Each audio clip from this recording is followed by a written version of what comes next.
এখন রাত 1টা বাজে। এই দেখো আমার মেয়েদের চোখে ঘুম নেই, বড় বড় চোখ করে তাকিয়ে আছে। আমাদের তো ঘুম পাচ্ছে, দেখো আমার মা ঘুমে চোখ ঢুলু ঢুলু ঘুমিয়ে পড়ছে। মিঠাই, এই যে মিঠাই, আর ওই যে মিঠিকে দেখো, মিঠি এই দেখো তাকিয়ে আছে, মিঠি রানী, এই যে মিঠাই দেখো। আমাদের ঘুম পাচ্ছে কিন্তু ওদের চোখে ঘুম নেই। রাত 1টা বাজে, দাঁড়াও দেখাচ্ছি, 1টার বেশি বাজে, 1টা 10।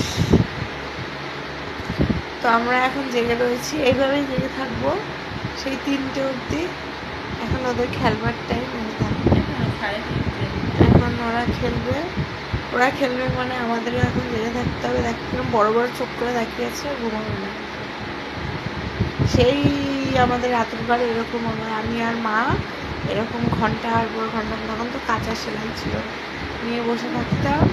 সেই মানে রাত পেরিয়ে যেত, সকাল মানে রাতে শিয়াল ডাকতো, আমাদের শিয়াল আছে আমাদের এখানে, শিয়াল ডাকতো, শিয়ালের আওয়াজে মানে রাতটা কভার হয়ে যেত। আবার সকালে কাক ডাকতো, তখন মানে তখনও জানতাম কখন কাক ডাকছে আর কখন শিয়াল ডাকছে, সেই টাইমগুলো আমরা সব বলে দিতে পারবো। মানে এরমভাবে দিন কাটতো। এখন তো এই যে এখন দিন কাটছে আমাদের সেই সময়।